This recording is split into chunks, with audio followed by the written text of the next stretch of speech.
Hey y'all, Scott Horton here for The Future of Freedom, the journal of the Future Freedom Foundation. Every month, Plumline individualist editor Sheldon Richmond brings you important news and opinions on policy by heroic FFF President Jacob Hornberger, hard-hitting journalist columnist James Bovard, and others from the best of the libertarian movement. The Future of Freedom tackles the most important issues facing our country, from the bankrupt and insane welfare and regulatory states to foreign wars and empire, the dismal state of our economy, and ongoing assaults on civil liberties. This society needs peace and freedom for prosperity to prevail. Subscribe to the Future of Freedom in print for just $25 a year or online for $15 a year at fff.org/subscribe.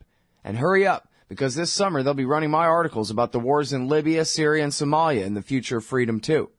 That's fff.org/subscribe for the Future of Freedom. And tell them Scott sent you. All right, y'all, welcome back to the show. I'm Scott Horton. This is the Scott Horton Show. ScottHorton.org for all the archives and the live stream and the chat room.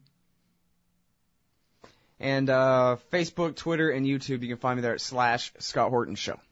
So next up is our friend Kelley Vlahos. She writes at the American Conservative Magazine and at antiwar.com, and you ought to read it all. You're cheating yourself if you don't. Welcome back to the show, Kelley. How are you doing? Great. Thanks for having me back to the show, Scott. Well, I'm very happy to have you here, and I'm very happy that you continue to cover this extremely important issue. It's Gulf War illness, Gulf War II illness. Illnesses, syndromes, and all those things multiplied by each other. This one, I like this. VA whistleblower ignites firestorm over vets' illnesses, which is a lot better than the title of your previous article, which was, I think, No One Cares.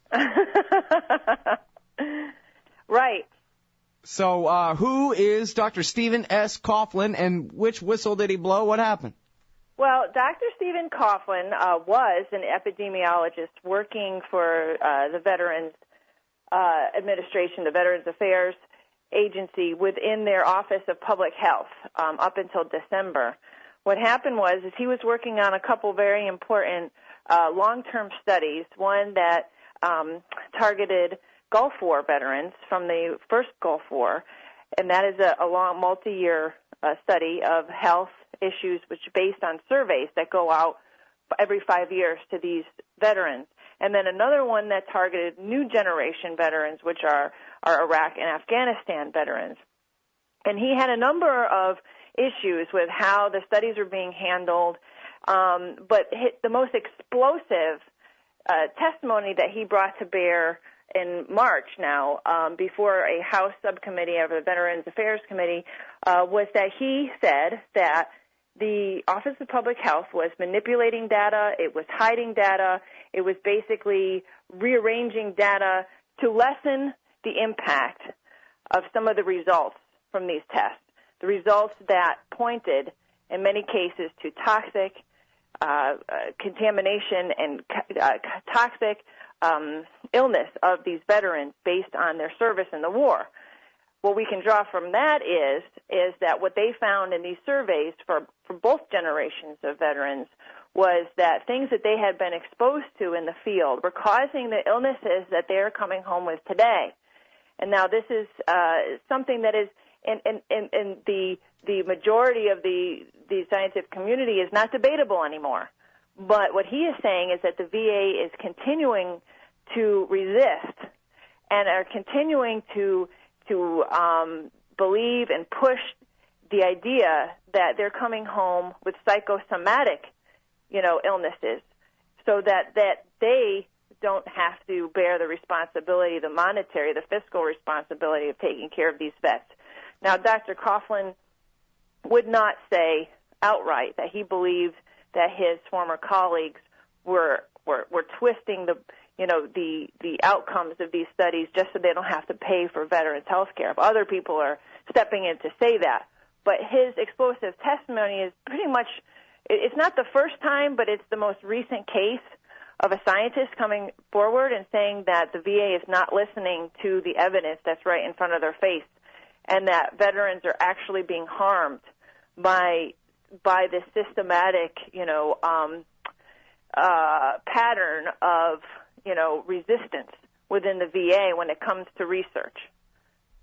So it really was an important moment for veterans and veterans advocates who've been saying this for years, that the VA and the Department of Defense have been resisting their responsibility for taking care of vets.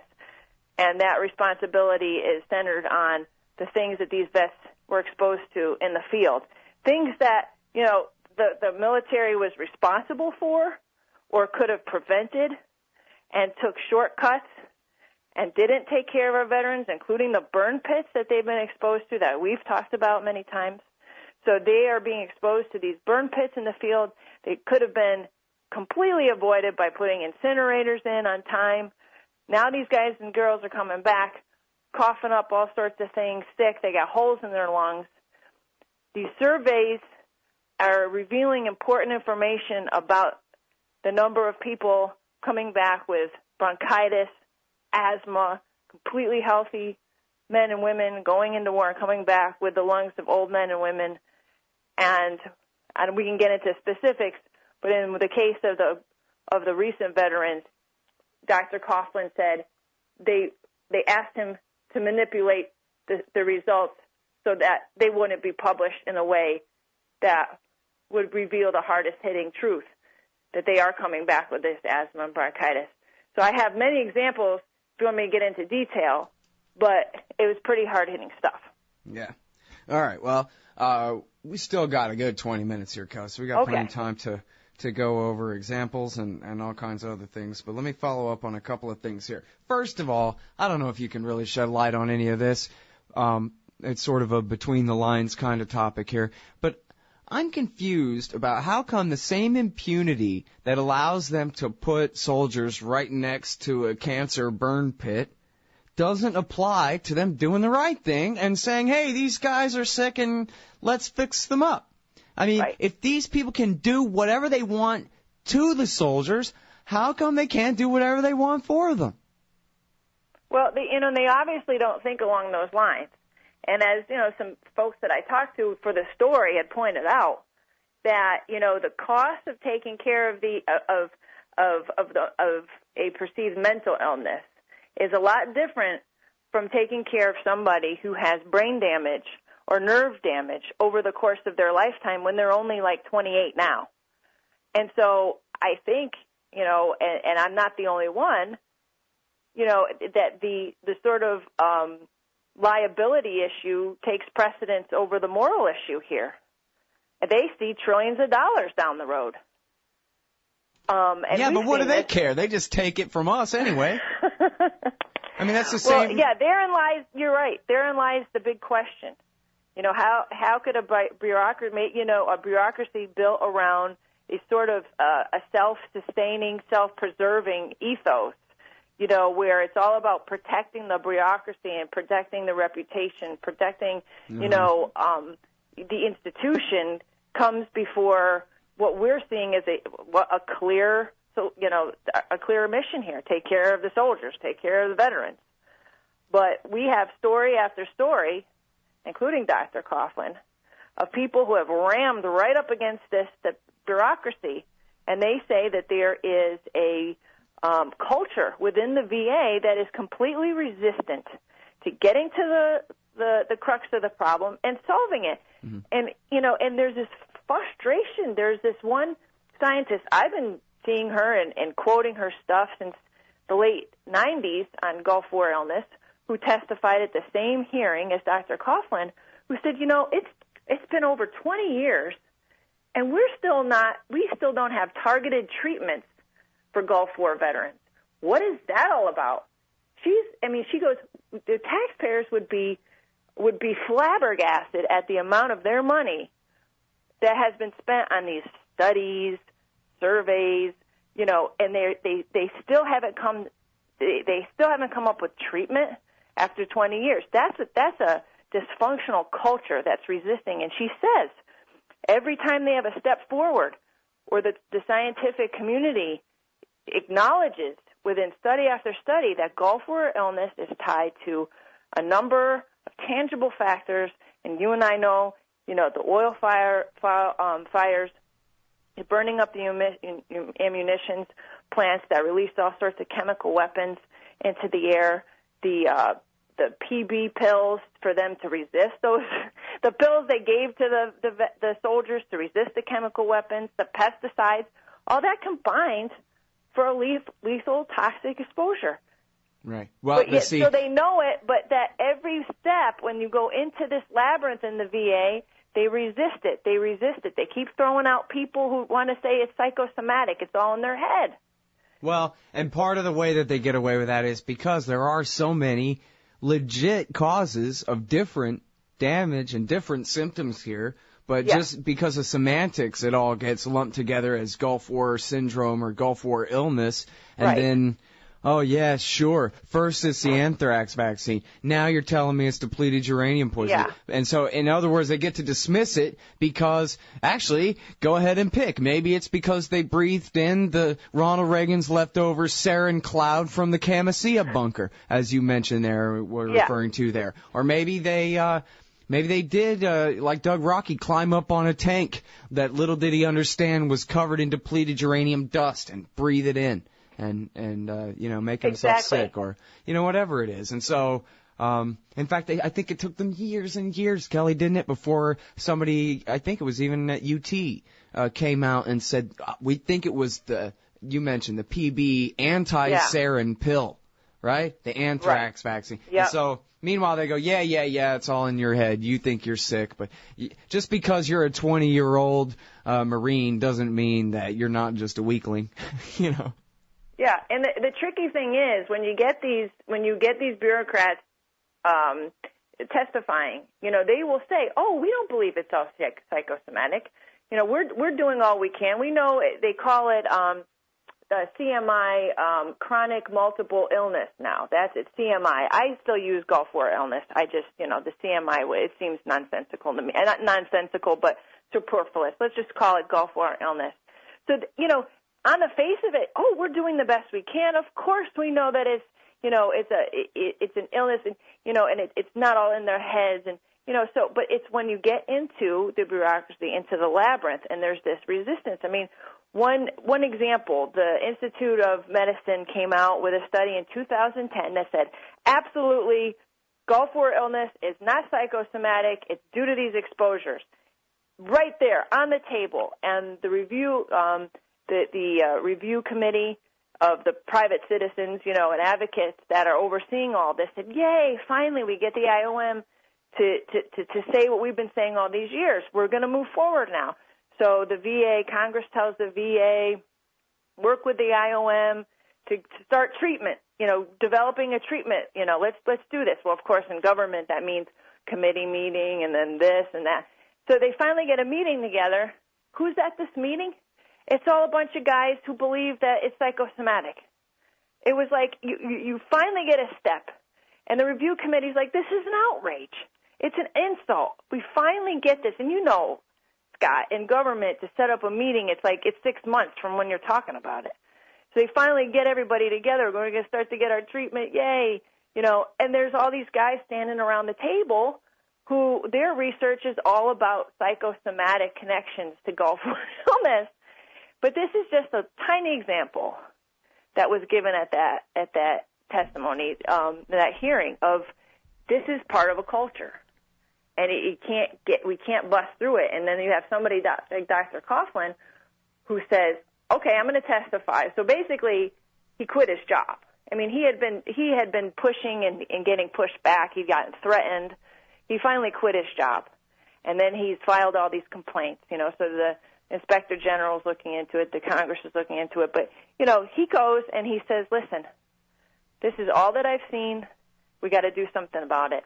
And it was a good thing that he did it. I'm just hoping, that the noise he made was loud enough for Congress to have to get involved. Because once Congress will get involved once the veterans and their constituency are, push them.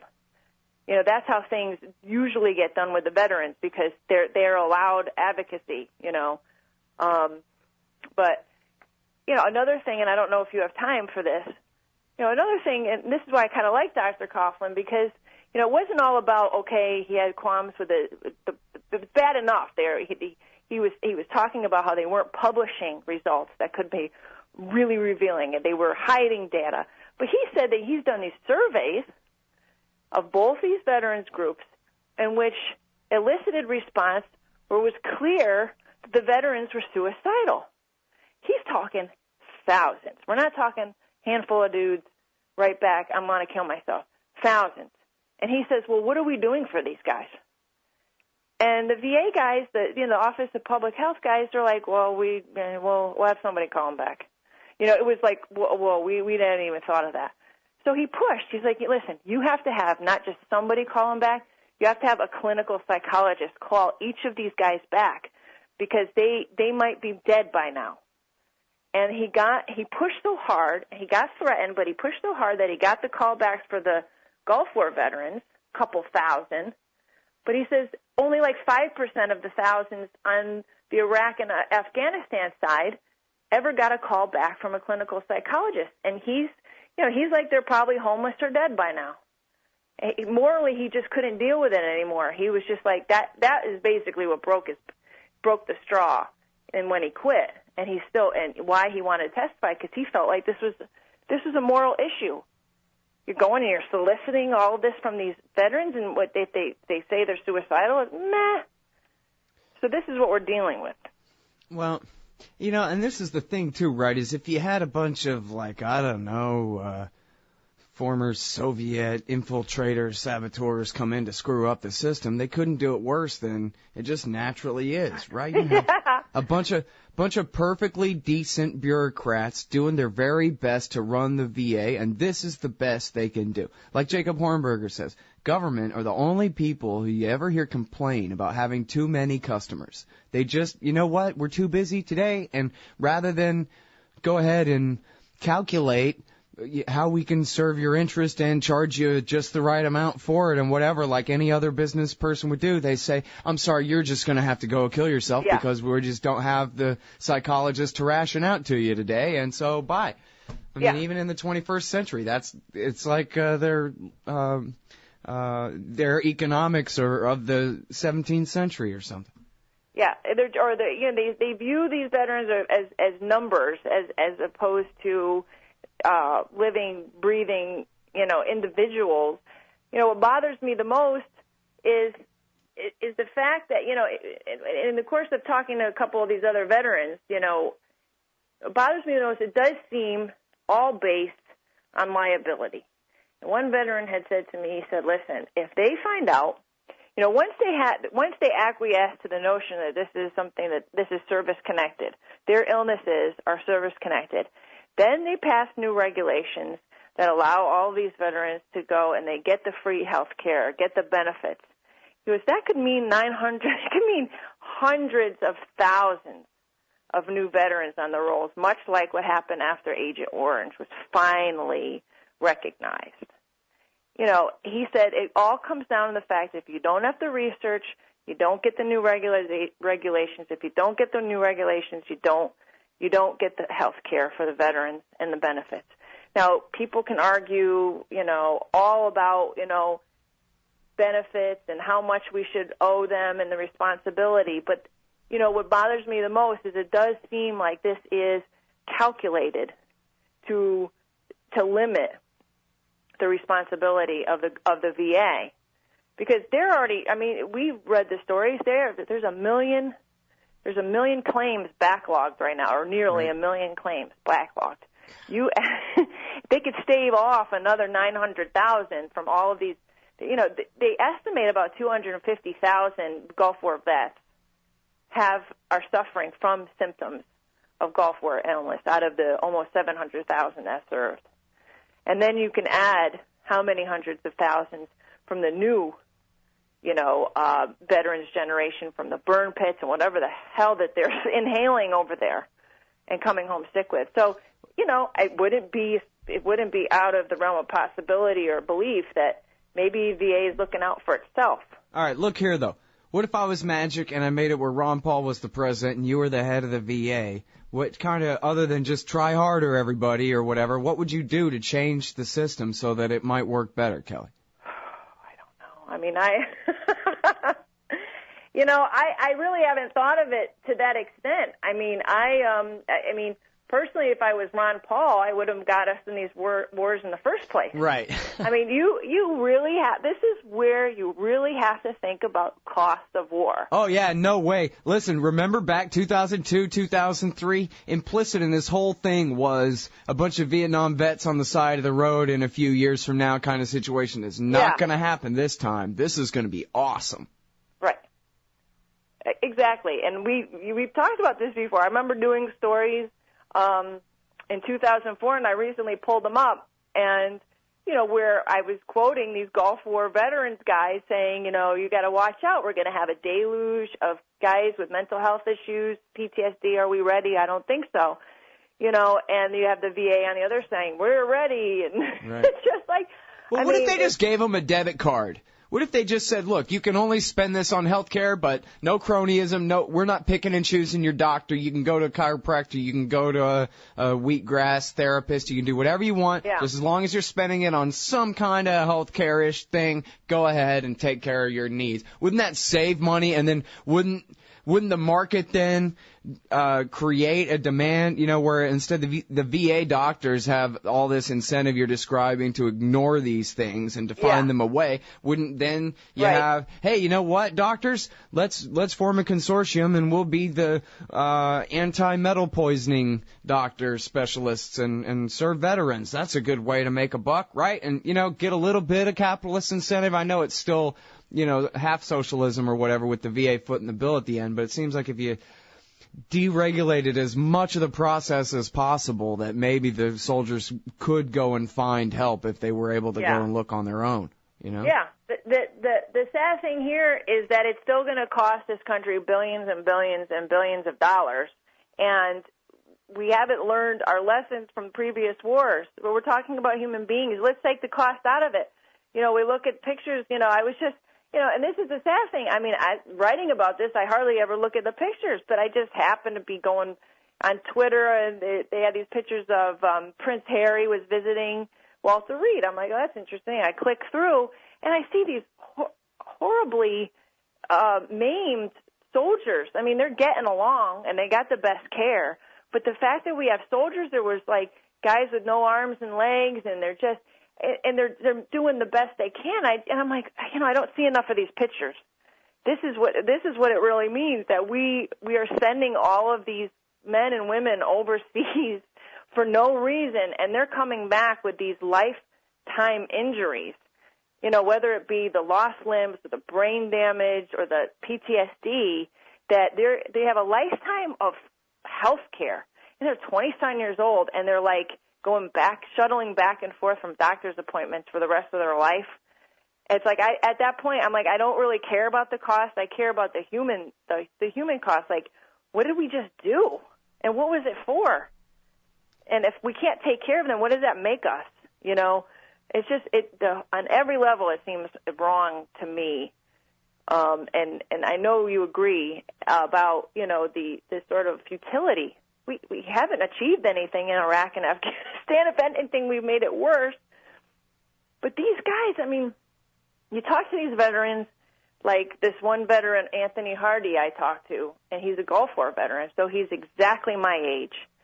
And, you know, his whole life is, you know, now he's an advocate, he lives for something.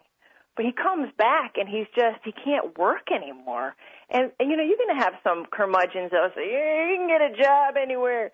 But the fact is, when you're that young and you feel like you have the body of an old man and you can't do the same job you were doing when you left, it's just, he's got a whole life ahead of him, and it's all about doctor's appointments and getting his benefits, and it's just depressing.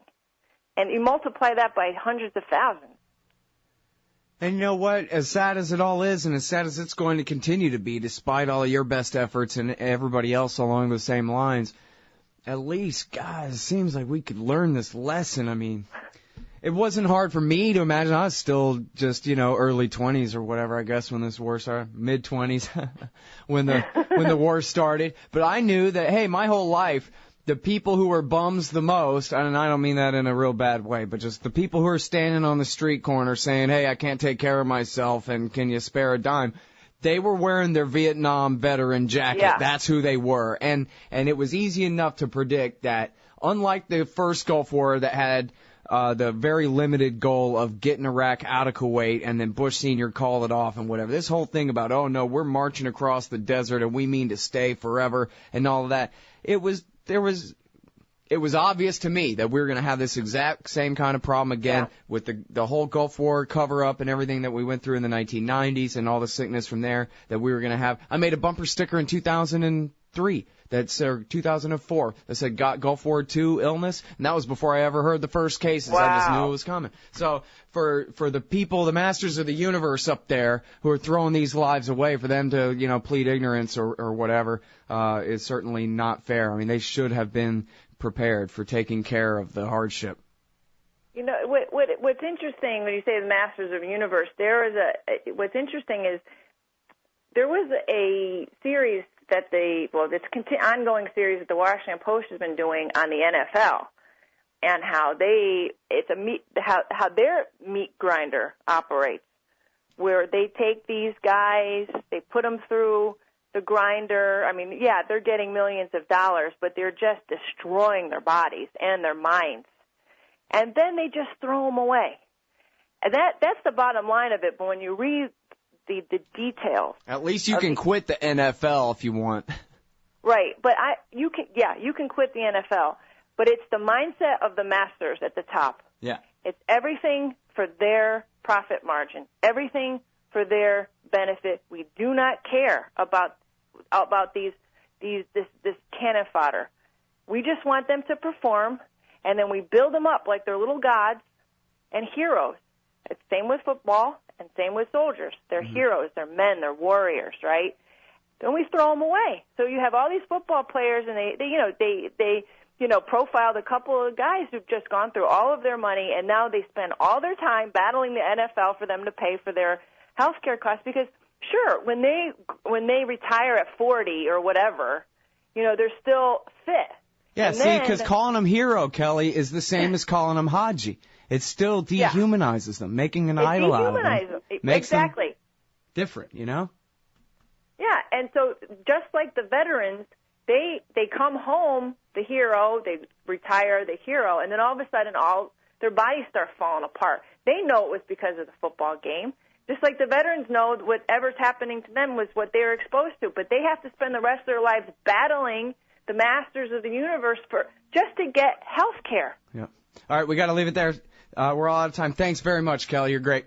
Thanks, Scott. Everybody, that's Kelley Vlahos. She writes for the American Conservative magazine. That's theamericanconservative.com. And for antiwar.com, this one is called VA Whistleblower Ignites Firestorm Over Vets' Illnesses. ScottHorton.org. See you Monday.